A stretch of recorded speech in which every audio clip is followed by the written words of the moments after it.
Answer the question! Film God Is Not Dead 2 merupakan film sequel dari film pertamanya. Kali ini God Is Not Dead 2 berfokus kepada salah seorang guru SMA bernama Grace Wesley yang dituduh bersalah karena menjawab pertanyaan muridnya tentang kesamaan ajaran para tokoh sejarah dan Tuhan Yesus dalam pembelajaran sejarah dunia di kelasnya. Penasaran dong gimana ceritanya? Langsung saja kita saksikan alur cerita film dari God Is Not Dead 2. Dan seperti biasa, jika kalian suka dengan channel ini, silahkan subrek saja biar nggak ketinggalan video terbarunya. Kita akan mulai dengan memperlihatkan Grace yang menjelaskan pelajaran sejarah dunia di kelasnya. Seorang murid bernama Serintil bertanya apakah ajaran Yesus memiliki kesamaan dengan ajaran Pak Gandhi dan Martin Luther? Dan Grace menjawab dengan mengutip perkataan Yesus dari Alkitab. Writer of the Gospel of Matthew, love your enemies and pray for those who persecute you. Namun ternyata diskusi ini memicu kontroversi di sekolah.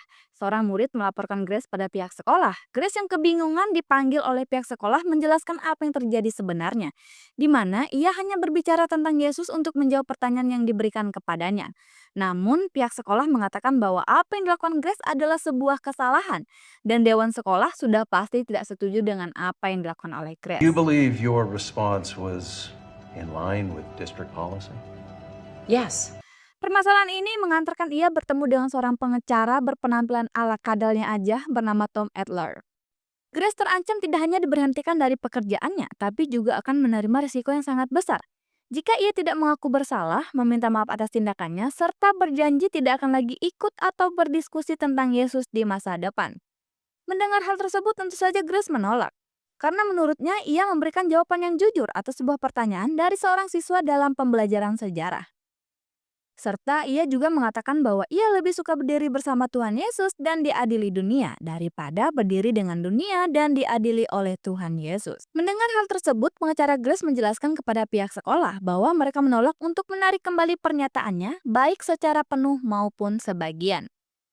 Hal ini akhirnya membuat pihak sekolah mengajukan permasalahan tersebut ke pengadilan untuk menentukan apakah Grace telah melanggar peraturan lokal, negara bagian, atau pedoman federal. Ruang pengadilan menjadi area konflik besar di mana pengacara penggugat berusaha banget membuktikan bahwa keimanan Grace itu nggak relevan dalam dunia pendidikan. Serintil yang mendengar hal tersebut menjadi kesal karena menurutnya Grace tidak melakukan kesalahan apapun.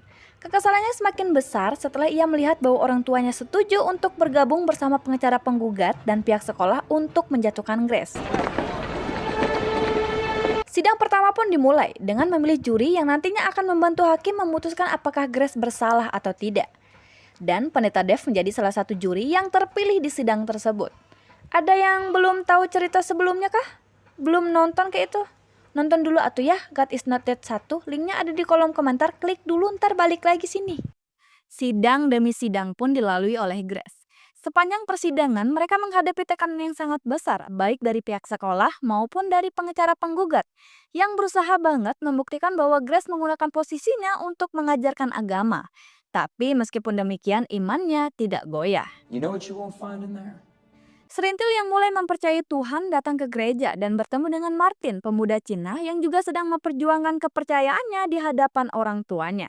Di sana Martin membagikan apa yang sudah Tuhan lakukan dalam hidupnya dan juga mengajak Serintil untuk berdoa bersama. Jesus, please come into my life. Tom datang ke rumah Grace untuk mendiskusikan apa yang akan mereka bawa ke pengadilan di sidang berikutnya. Grace mengatakan kepada Tom bahwa menurutnya apa yang dituntut di pengadilan mulai melenceng dari intinya. Ia tidak sedang berkhotbah saat berada di dalam kelas. Ia hanya menjawab pertanyaan seorang siswa tentang pelajaran sejarah. Wow, salah. Sejarah yang berhubungan dengan Yesus. Saying that you can talk about any historic figure that ever existed except Jesus is discriminatory. Credible historian admits that Jesus existed. I mean, there's just too much evidence. Di sidang berikutnya, Serintil mengajukan diri menjadi saksi dalam sidang tersebut. Pengacara penggugat dan Tom mengajukan pertanyaan kepada Serintil, dan ia menjawab dengan seyuyur-yuyurnya. Tak disangka berapa hal yang dikatakan Serintil menjadi senjata bagi pengacara penggugat untuk mengalahkan mereka dalam sidang tersebut. Kekalahan terlihat sudah di depan mata, bahkan Tom mengatakan kepada Grace bahwa mereka akan kalah. Grace yang merasa frustasi, menangis dan berdoa kepada Tuhan. Grace juga mengatakan kepada ayahnya bahwa saat ini ia merasakan Tuhan sangat jauh darinya. Dan ia tidak bisa merasakan Tuhan sama sekali. Tapi apa yang dikatakan ayahnya membuatnya sedikit tenang. Dan tak disangka-duga saat Grace dan ayah sedang makan malam, pintu diketuk dan ia melihat Serintil dan beberapa teman-temannya datang membawa lilin. Dan mereka menyanyikan sebuah lagu untuk Grace.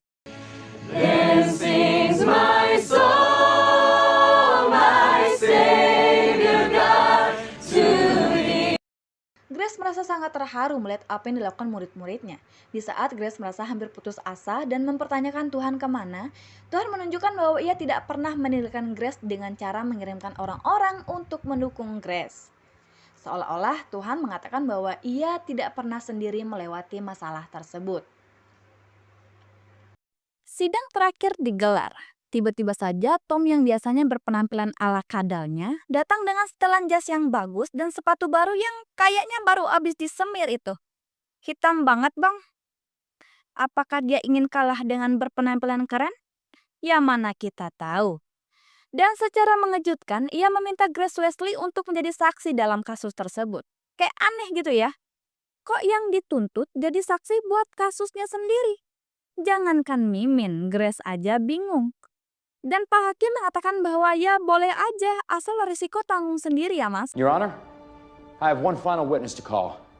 Grace Wesley. Tom tiba-tiba saja berubah layaknya jaksa atau pengacara penggugat. Ia menuntut Grace untuk meminta maaf dan mengatakan bahwa ia memang telah membuat kesalahan. Tentu saja Grace bingung dengan apa yang dilakukan pengacaranya. Begitu pula dengan seluruh orang yang ada di persidangan. Pertanyaan berlanjut dan semakin membuat Grace bingung. Tom terus menekan Grace untuk meminta maaf, bahkan ia meminta Grace untuk berbohong. I think we deserve to know. Why are you doing this to me? Answer the question. Mendapat tekanan yang tidak masuk akal ini membuat Grace merasa bahwa ia akan benar-benar kalah. Karena pengacara yang seharusnya menjadi pembela malah menjadi seorang yang menyerangnya. Meskipun demikian, ia tetap mengatakan kebenarannya. Answer the question!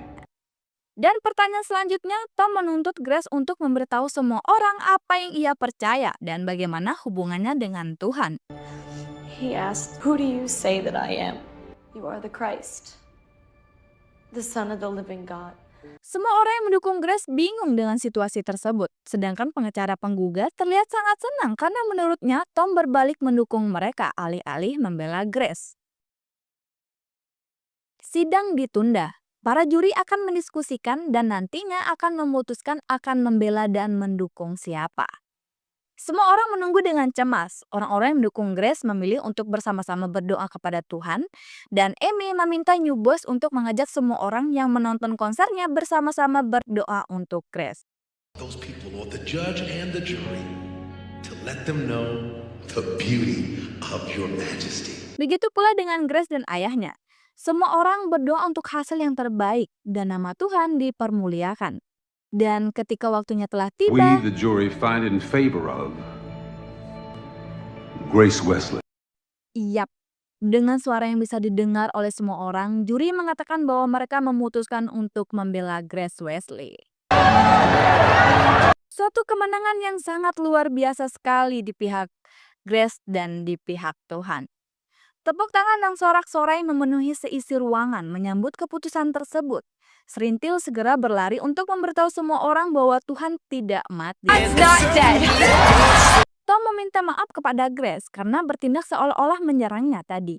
Ia sengaja tidak memberitahu Grace tentang strateginya agar semua orang mendengar sendiri pernyataan Grace tentang dia dan Tuhan. Jadi kenapa Tom malah bertindak menyerang Grace tadi? Nah, itu dinamakan strategi hukum yang umumnya digunakan untuk memperkuat posisi pembela.